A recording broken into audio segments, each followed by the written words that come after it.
Bismillahirrahmanirrahim. Assalamualaikum warahmatullahi wabarakatuh. Swastiastu, nama budaya, salam kebajikan. Rahayu, rahayu, rahayu. Alhamdulillah, saudara-saudaraku, keluarga bahagia sejahtera di mana saja berada, kita bisa ketemu lagi di channel kami. Dengan salam sehat, ceria, cerdas, berkualitas, bahagia, sejahtera. Baiklah, keluarga bahagia sejahtera, kami melanjutkan pembahasan yang kemarin tentang penyakit degeneratif. Mengapa kami mengangkat tentang penyakit degeneratif ini? Agar kita paham bagaimana kalau ada keluarga kita yang mengalami penyakit degeneratif atau penyakit yang karena kerusakan sel. Sebelum kami lanjut, mohon tolong segera tombol lonceng like dan subscribe. Terima kasih. Inilah kami akan membahas tentang mengatasi penyakit degeneratif dengan jenis penyakit hipertensi.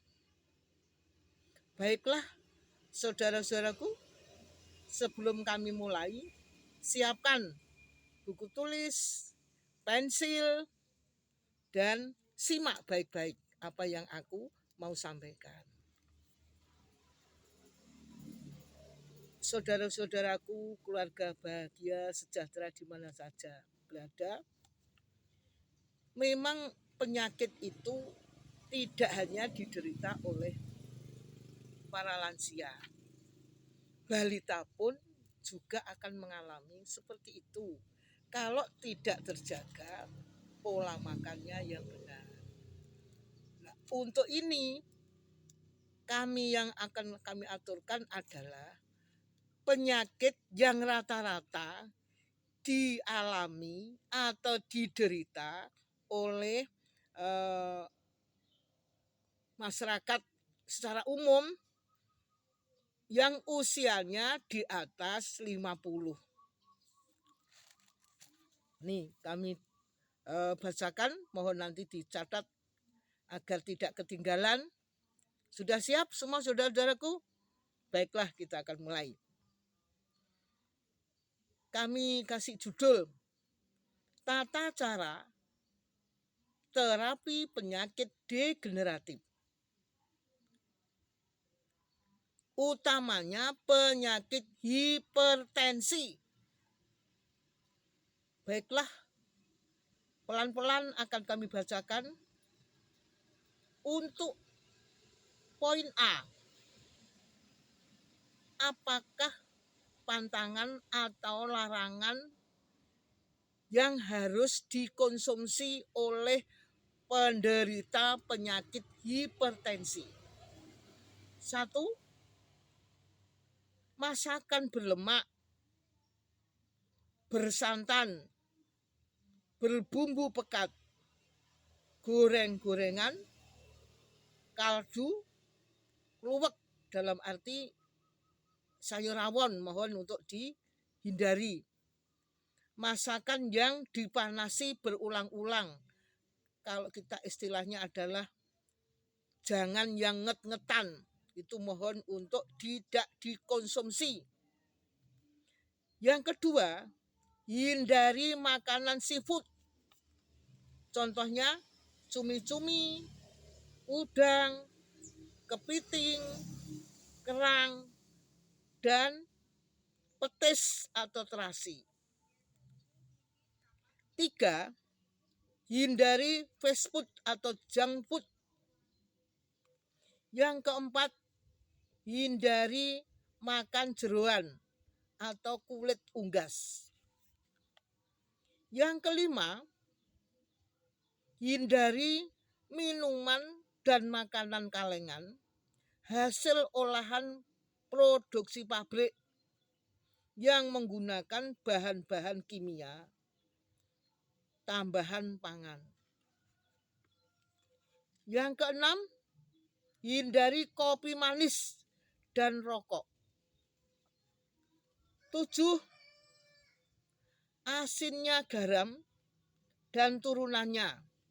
Contoh, telur asin, ikan asin, dan lain-lain. Itu mohon untuk diminimalkan. Yang kedelapan, kue tart atau coklat. Sementara yang penyakit hipertensi diminimalkan. Yang kesembilan, durian, klengkeng, anggur, nangka, dan mangga. Yang ke-10, sate kambing atau ikan yang dibakar-bakar. Yang ke-11, hindari bumbu MSG, pewarna, dan pengawet makanan, dan lain-lain sejenisnya. Itulah ada 11 larangan yang harus diperhatikan oleh penderita hipertensi. Berikutnya, walaupun ada larangan, pasti ada anjurannya yang diperbolehkan. 1. Sayur sop, sayur asam, sayur bening, sayur kunci, dan lain-lain, yang penting tanpa santan. Namun isi sayurannya adalah berwujud buah-buahan seperti mentimun, kerai, tomat, gambas, manisah, labu siam, labu parang, pepaya muda, labu kuning, wortel, dan lain-lain.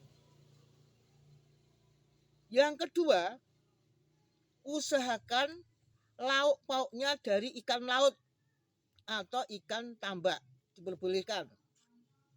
Yang ketiga, boleh lauk tahu atau tempe.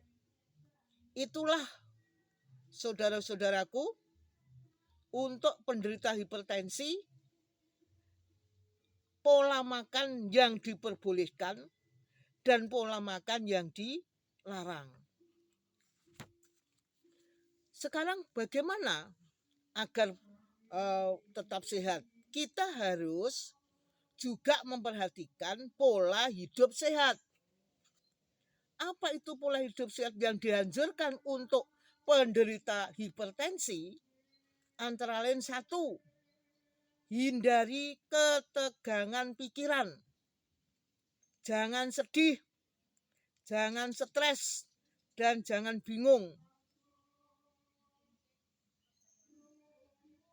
Mohon jangan mudah marah. 2, makan yang teratur. Hindari kekenyangan. Jadi kalau kita makan, jangan sampai kelebihan atau kekenyangan. Yang ketiga, istirahat dan bekerja harus seimbang. Yang keempat, hindari marah atau sakit hati atau selalu berpikir negatif atau suudon. Hindari semuanya itu. Itu adalah salah satu pola hidup sehat. Usahakan olahraga dengan teratur 3 kali atau 2 kali dalam 1 minggu. Dan usahakan tiap hari berjemur di antara 30 sampai 40 menit. 6. Minum air 2 liter dalam waktu 24 jam. Bisa dengan cara setiap 2 jam 1 gelas, setiap 2 jam 1 gelas, sehingga mencapai 2 liter dalam waktu 24 jam. 7. Hindari dan kurangi makan lebih 2 kali dalam sehari. Jadi kita makan jangan berlebihan. Yang kedelapan, saat makan yang lumat, dikunyah yang lumat, tidak boleh tergesa-gesa. Kita sambil menikmati makanan dengan bersyukur bahwa hari ini kita bisa makan. 9, hindari makan pada saat akan tidur. Itulah saudara-saudaraku yang bahagia dan sejahtera yang harus kita sampaikan bagi siapa aja menderita penyakit hipertensi, mulai dari larangan yang dimakan, anjuran yang dimakan, dan pola hidup sehat yang harus dilakukan. Di samping pola hidup sehat, pola makan yang sehat, maka perlu ada konsumsi tambahan, yaitu konsumsi jus. Nah, ini tolong dicatat dengan baik-baik. Untuk konsumsi jus bagi penderita hipertensi tidak sama dengan yang lain. Memang ini khusus.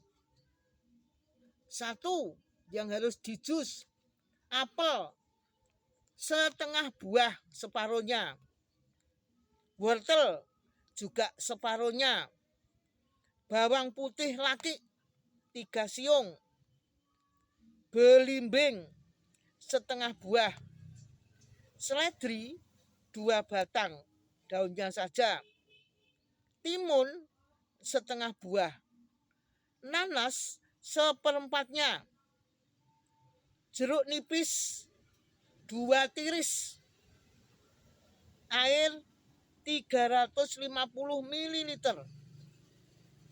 dan madu secukupnya. Saudara-saudara, bahan-bahan tersebut lalu dijus atau di blender, disaring, tambahkan sedikit ampasnya atau seratnya, lalu dikonsumsi sehari sekali. Jadi jus itu tadi untuk minuman tambahan bagi penderita hipertensi yang setiap hari harus diminum. Baiklah Bapak Ibu yang saya hormati dan saudara-saudaraku yang berbahagia di mana saja berada.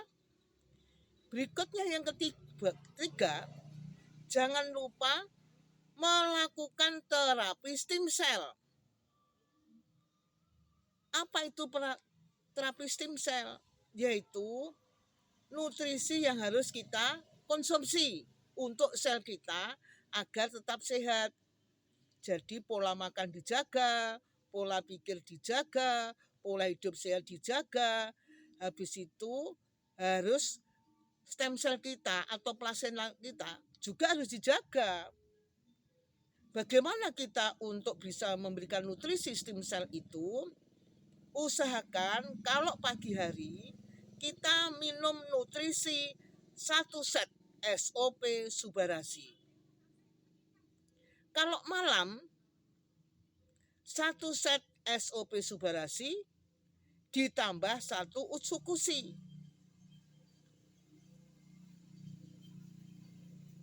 Itulah saudara-saudaraku yang berbahagia di mana saja berada. Kita perlu sehat. Kita perlu menjaga organ kita. Kita perlu merawat organ kita agar kita tetap sehat walaupun kita ini di usia yang sudah lanjut.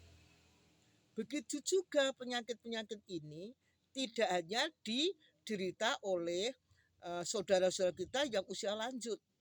Di usia 30 pun juga sudah ada yang mengalami penyakit hipertensi.